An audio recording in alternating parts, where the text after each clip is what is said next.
Question. I don't think those initial early experiences particularly helped with any definitional work. It was the general inclination of seeing the way the world was. Oh, here's another key moment. I think I was 13 or so, and my mom and I always used to read the letters to the editor to each other in the Grand Rapids Press, because Grand Rapids, no offense, is full of like kooks. And, some of the letters were absolutely delightful. And one letter was in response to some significant renovations that were going on that time to the Smithsonian.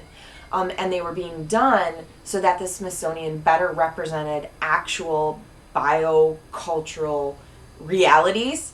So, like, one of the exhibits was, of course, the first conquerors offering the necklaces to the natives people who are, down on their hands and knees and wearing, bedraggled clothing. And the conquistadors, of course, have these gorgeous hats and clothes. And another one was a female lion sitting with her cubs, watching the male lion out hunting. And these are not natural realities, as we well know. But someone had written in a letter to the editor saying, how dare these PC, feminazi crazies go out of their way to change our history and what we know of the world. And I thought, oh, wow. Even at 13, this guy's nuts.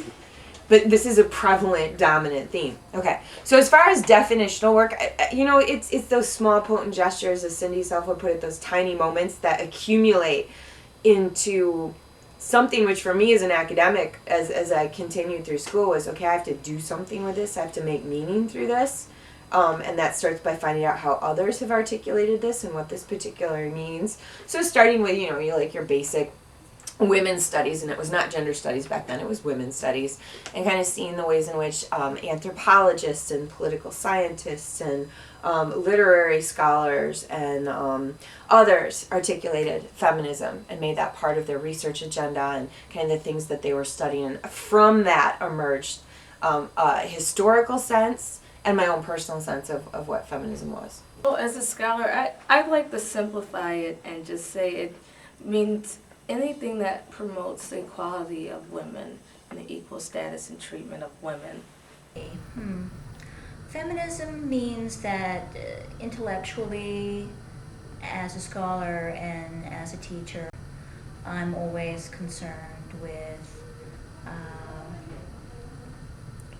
who might be marginalized in whatever ways we might define how that counts.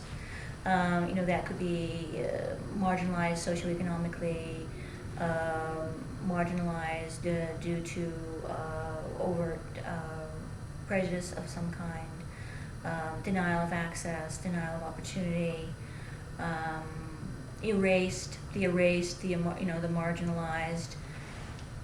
So I guess I would say that that's what it means to me. And I find that distinction almost impossible to draw between intellectual and personal. I mean, I am a feminist, period, the end. I live that out. I mean, I'm out in the world. It's a self-conscious definition of myself as a feminist. So I don't think I just do feminist scholarship. I am a feminist.